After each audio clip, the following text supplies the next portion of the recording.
Iguodala to Curry, back to Iguodala, up for the layup. Oh, blocked by James. Curry, one-on-one. Irving puts it up. It's good. Kyrie Irving from downtown. The three, steps back, crossover, puts up a three. Rebound James. Seconds. It's over. It's over. Cleveland is a city of champions once again. The Cavaliers are NBA champions. Cleveland! This is for you! What's up, everybody? How we doing? And welcome to a not so fun Friday afternoon version of the Block the Shot the Stop, our Cleveland Cavalier podcast, brought to you by the wonderful people at the Blue Wire Podcast Network. I'm Tim Daniel. This is Kevin Lynch, as always. And Kevin, there is no Viva Las Vegas for the Cleveland Cavaliers during the 2024-2025 season. There is not. Quick turnaround for the Cavs from the best team in the NBA to not even going to qualify for the NBA Cup. Life comes at you fast, I guess. Yeah, life comes at you fast for sure. So with today's loss by a final of 117-101 to the Atlanta Hawks, the Cavaliers are now eliminated from advancing to quarterfinal rounds in the NBA Cup. The Hawks, I think, if the Bulls win tonight against the Celtics, I think the Hawks may clinch the group. If I have that correctly. So good on them, I guess. But just not a good game by the Cavs today. And we're going to talk about a couple things, obviously, that will jump out. But the first thing is obviously, to me, the Cavs' inability to knock down shots today was very, very shocking. And if you look at the numbers, I think they shot all right. I don't think they were taking bad shots. It just felt like it just didn't want to work today. I mean, the assist numbers alone are the difference between the two teams is mind-boggling. And I don't think that's the Cavs weren't sharing the ball by any means. I just think that they weren't knocking shots down. The Hawks were plus 12 on them and assists in this game. Yeah, I think you're right. I think the Cavs seem to run fairly similar to their normal offense. They were definitely sharing the ball. I would say they weren't hitting shots and they weren't getting the best shot either. Quite a lot of times. I mean, you saw several like off balance threes. I mean, three point shooting again was a real Achilles heel for the Cavs. They shot under 30% tonight on threes. They did shoot a more controlled number. They shot 38 overall after shooting, I think, 50 the other night. Which that's normal high for the NBA instead of crazy high, but they, just did not everything. You're right. A lot of it was definitely shot making and shot selection that I really think did them in tonight. More so than the other night, we really focused on the defense. I didn't think the defense was great, but I didn't think it was terrible either. Yeah. And I guess I'll just throw that's out there that my number one thing, I think you're right on with the shot selection, but the number one thing I wrote down was the bench. The Cavs bench has outplayed the other team's bench virtually every game this year up until the last two. Tonight they got outscored 50-28 in bench points. All but two of those coming from three guys on the Hawks who should arguably be starters anyway. But yeah, that was, I think you're right on with the just not hitting shots. And I think I'm also right on with the bench getting outplayed, which has not happened this year. Yeah, DeAndre Hunter was awesome again today for Atlanta. Back-to-back games. He was terrific. Going against his college teammate, Ty Jerome, doing him like that, that's not fair. But yeah, I think that really jumps out specifically. The other thing, too, is I know the Cavs had more offensive rebounds than the Hawks today, but it feels like they still weren't getting enough rebounds they needed. So Atlanta out-rebounded them 53-40. 14 of that was defensive rebounds, but the Cavs not really clashing the glass as much. Getting 5 shots blocked and having no shots blocked on their own when they have Mobley and Allen, that's a rarity. That's not going to happen all that often. So that's not something I'm really worried about. But some of the other things that really kind of jumped out to me. Well, can I just say, Tim, I'm worried about it because I bet both Mobley and Allen to have 2+ blocks today, along with like several other bets that Jared Allen double-double. My best bet of the day, which we didn't get a chance to give out because it was a goofy time today, was Cavs win the first quarter. Cavs win the game was like minus 105. I thought that was a great bet because I thought they would come out super hot, and they did, but it only lasted about the first 6 or 7 minutes. But yeah, sorry to interrupt you. I just want to say not at I'm all. very concerned about the lack of shot selection or shot blocking because it cost me money today. Yeah, and we've all been there, for sure. 29% from three. Just an abnormal Cavs offensive game where, like you said, other than the third quarter, I didn't think the defense was really bad today. And I think that just, most games we go in there and they're shooting 35, 36% as a team, and we feel pretty good about them. But, the abnormal bad game for Mitchell, which was kind of shocking. Realistically, the only guys who really kind of had really nice statistic games were Mobley and Garland. Yeah. And so that's kind of a thing that jumps out. But I think too, Karis LeVert coming back, getting his first action. You and I kind of talked about this off air. Just kind of looks like he was still kind of getting back in the swing of things, getting his legs underneath them. Looks like he was kind of still gingerly testing the knee out in a few circumstances. I feel like that's something where that might take him a couple games to get back on track. Yeah, absolutely. I couldn't tell if it was rust or the knee, but it seemed like he was moving around gingerly, especially in the first quarter. Got a little bit better when he came in the third quarter and hit a few shots that at the time when the Cavs were trying to get back in the game, but still a little bit worried about Karis. I'd like to see him moving a little bit more fluidly and looking like himself. I thought he didn't look like himself today. Yeah, I agree. And Ty Jerome, I think, had like 3 shots today. So that's kind of surprising. On the other end, I think it's just Atlanta was really good for a couple days. And I don't think this is going to make me completely change my thoughts on the season. I saw some of the social people out there saying, was the first run of the year a fluke? No, it was not a fluke. Just bad couple games. Cavaliers seem to always struggle with the Hawks. I don't know what it is. But I just wasn't their day, man. And you kind of at some point you got to tip your hat to the opponent. You could be frustrated and disappointed for how things went for your team, but and it pains us. I mean, we talked about that the other night. It pains us to give credit to a Trae Young team, but you kind of have to today because he was 21-11. But really, this game was won by guys like Jalen Johnson and Zachary Ricochet and DeAndre Hunter. Those were kind of the guys that kind of did their thing today to kind of lead Atlanta to victory.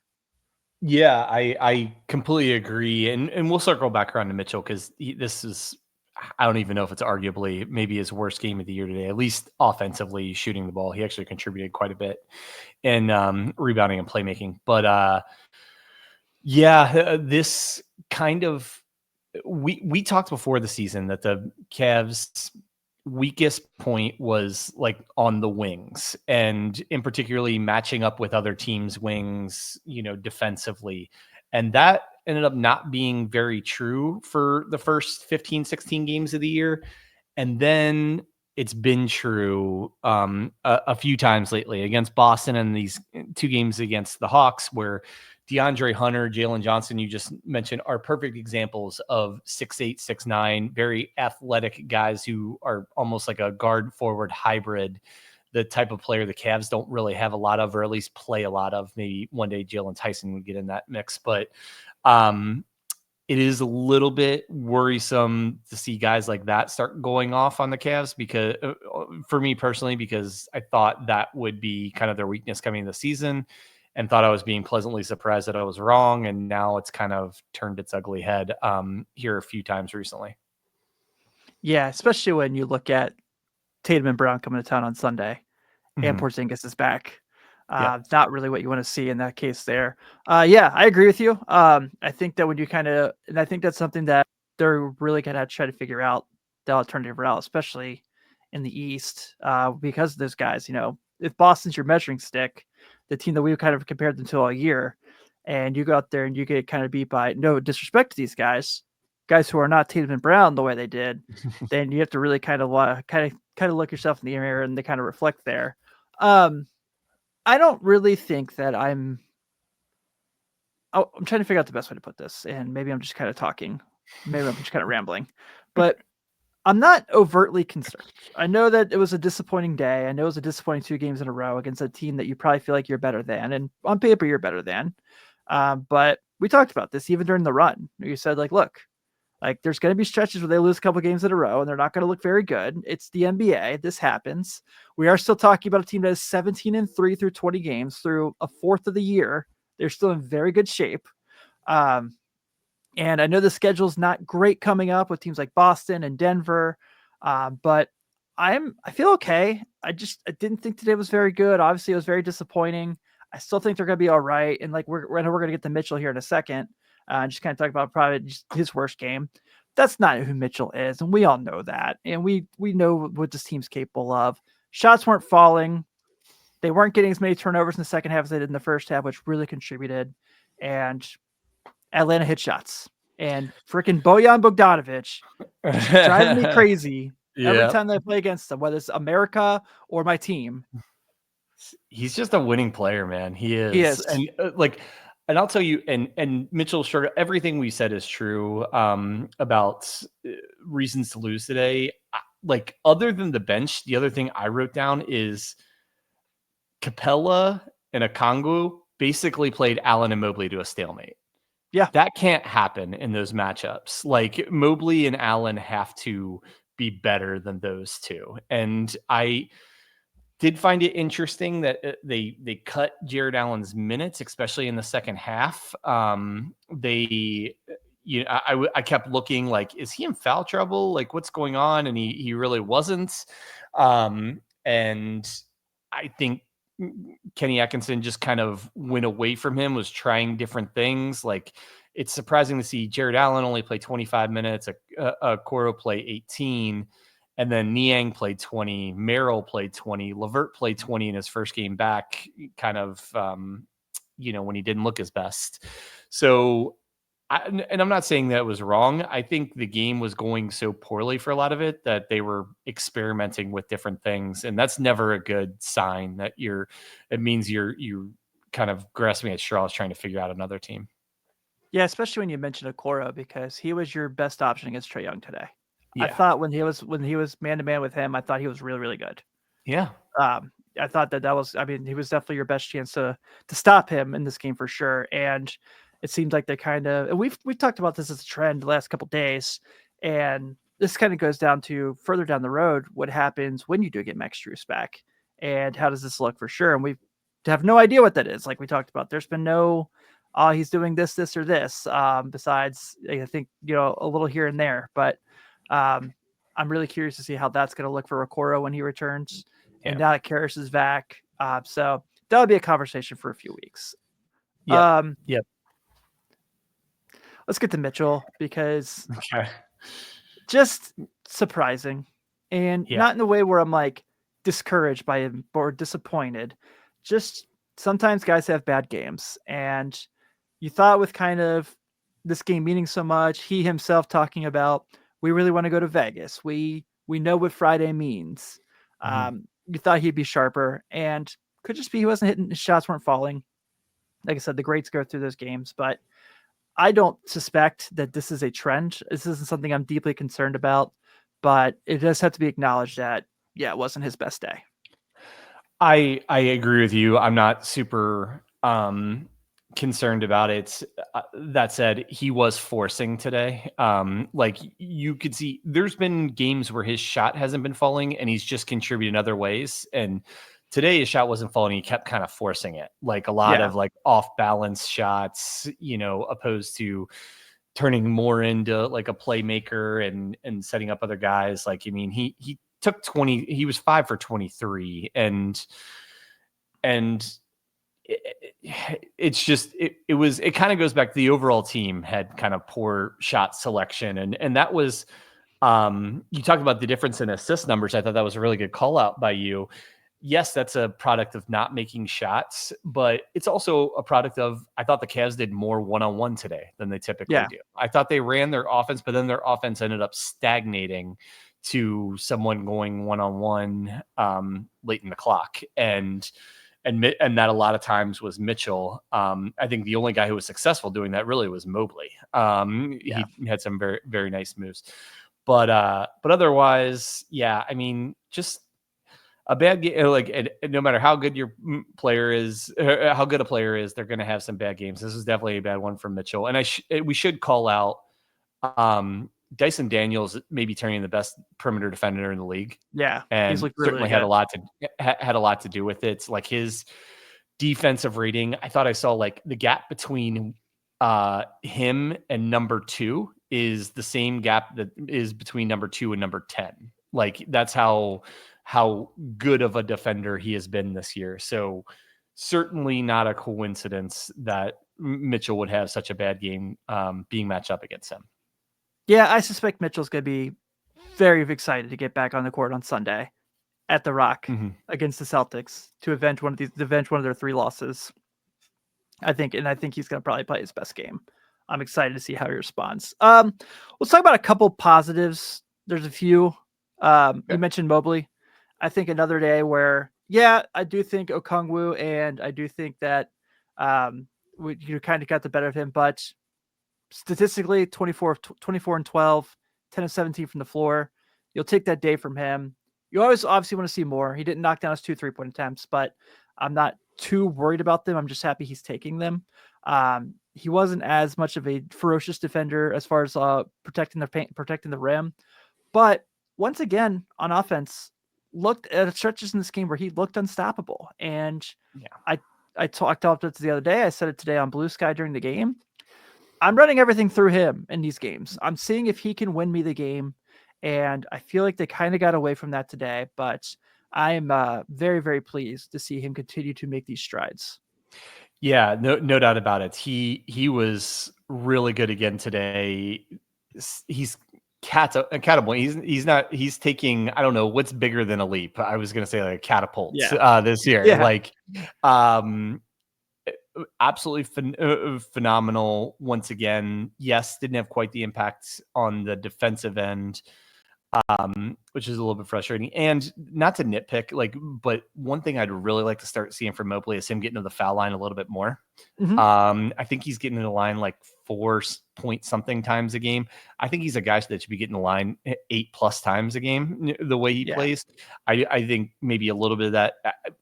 Like, again, this is nitpicking because the guy has been phenomenal. He is an all-star. He is probably an all-NBA guy if they were handing him out today. So again, nitpicking, but I guess maybe just the next step of his evolution. I want to see him being a guy that forces the action to enough and to your point, run the offense through him enough that he's ended up at the free throw line 8+ times a game.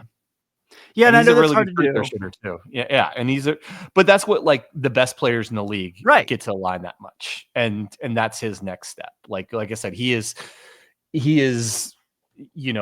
just rocketing toward that ceiling of like a Tim Duncan light, right? And I think that's one of the next things for him to do is run, like you said, run the offense through him primarily, and him forcing the action enough, and frankly, maybe starting to get the respect of the officials enough to start going to the line 8+ times a game. Yeah, absolutely. We'll take that. And then Garland again today. Tremendous. Really, really good. I know he got pulled with a couple minutes ago, but we've talked about this all year with him, and it hasn't changed. This is what we're getting from him right now is tremendous, and it's been so fun. So today, 29 and 5, shot the ball really well. Was 5 of 8 from 3.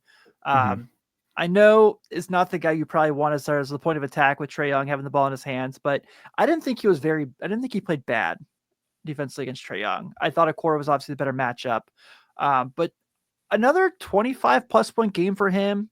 You can see just kind of him kind of being comfortable, and that's only going to help this team moving forward. So nice game for him today. I know it didn't result in the win. And I know they did lose by 16, but got to make sure we got to tip our cap to him because I thought this was a tremendous Darius Garland game.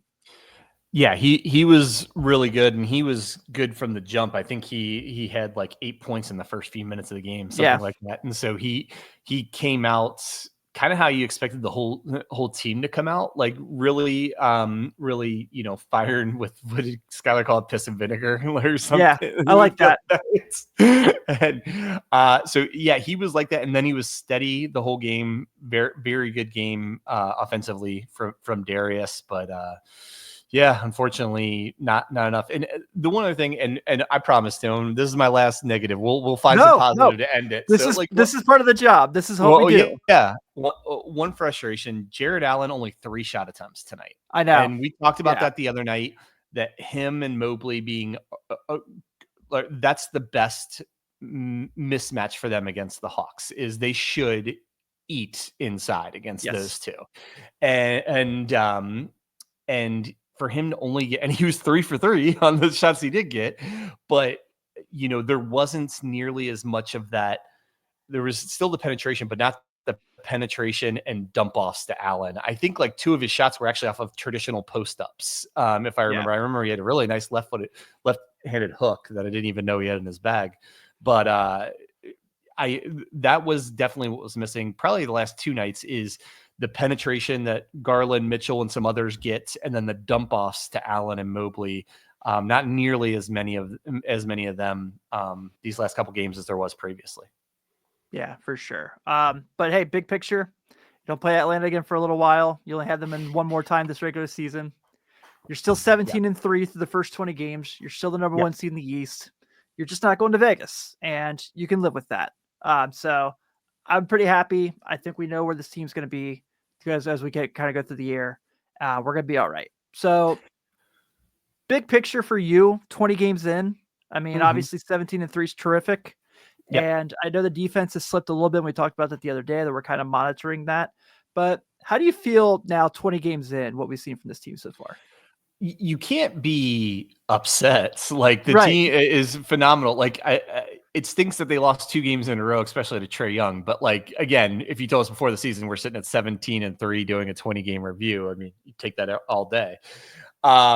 So you're incredibly encouraged. Like, I think the biggest reason for encouragement, honestly, we joke about like TJ Maxx in the bench, but like the biggest thing is all 4 of the main guys in the team are playing well together for the most part. And while they were all very good players coming this season, they didn't play as well together, as complementary together up until this season. And I think they're doing that much more. I think that's the number 1 sign for positive takeaway. And the other positive is they're still the best offensive team in the league. At least coming in today, they were the best offensive team in the league. And we wouldn't have expected that. We'd expected them to be in the top, maybe 6 to 10, but not number 1. I don't think, if we were being honest with ourselves. For sure. So they have the best offense in the league. Their best 4 guys are humming and playing together, and they're getting complimentary stuff from everywhere. And the biggest thing, I guess, moving forward is like, can they show consistency? Not 17-3 or 17-1 consistency type thing, but like,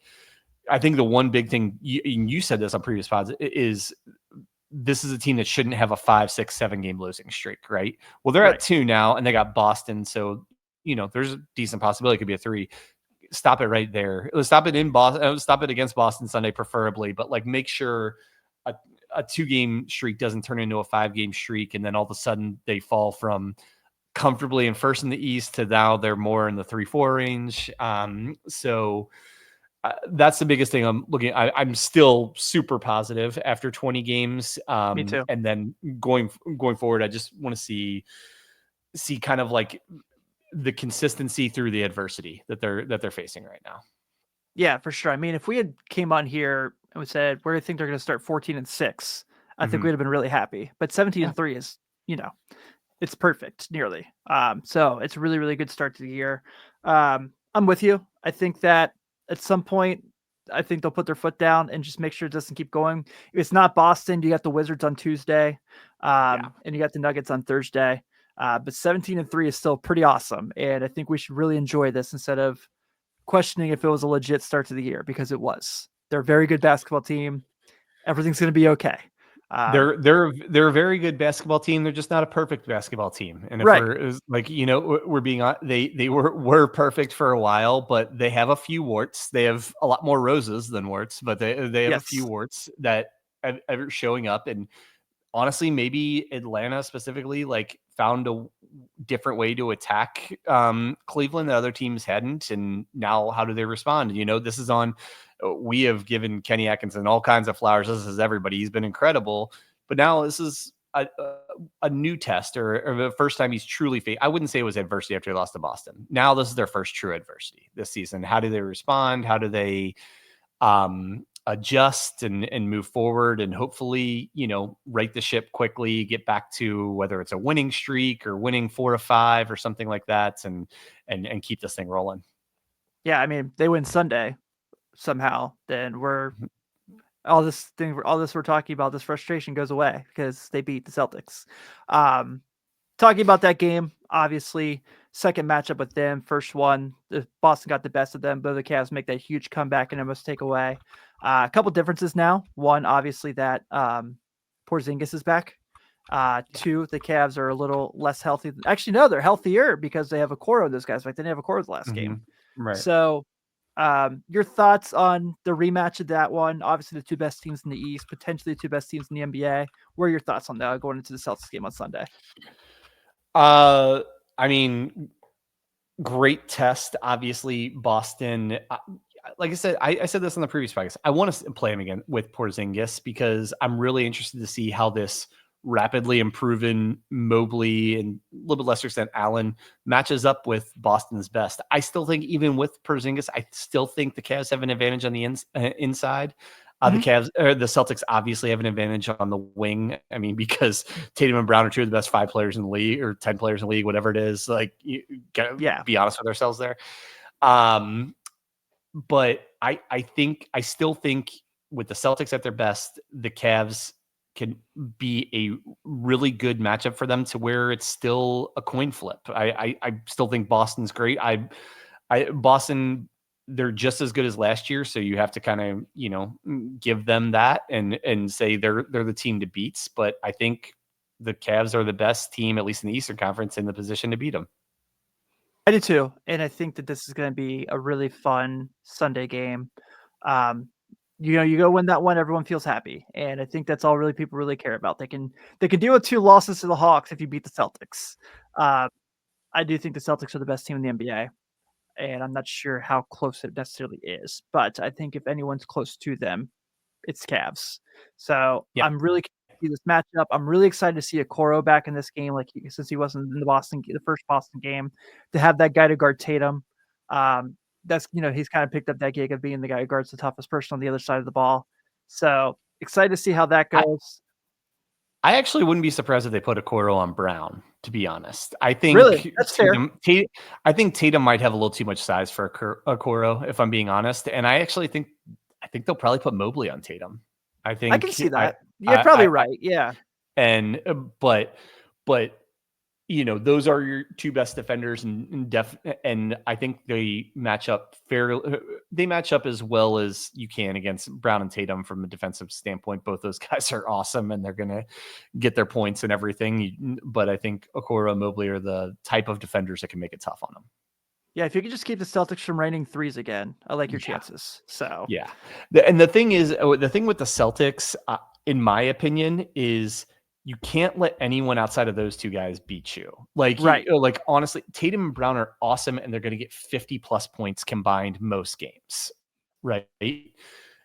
Derek White was the one who killed the Cavs in that first game. Yeah, Derek White was phenomenal overall and hit a lot of the big shots, down the stretch when it was still a close game. You can't let him go off. Porzingis, Holiday, any of the other guys that they pull off the bench. You got to keep the rest of that team in fairly in check because Tatum and Brown are gonna get theirs. Yeah, I'm really gonna be annoyed when Peyton Pritchard hits some 39-footer. That's just gonna drive me crazy. That's like Trae Young level annoying. Yes, it really is. But yeah, so we got Sunday, we got the Celtics. Let's bounce back. Let's get the dub. Let's enjoy it. But with that being said, I think we'll go ahead and wrap up this edition of the Block the Shot the Stop.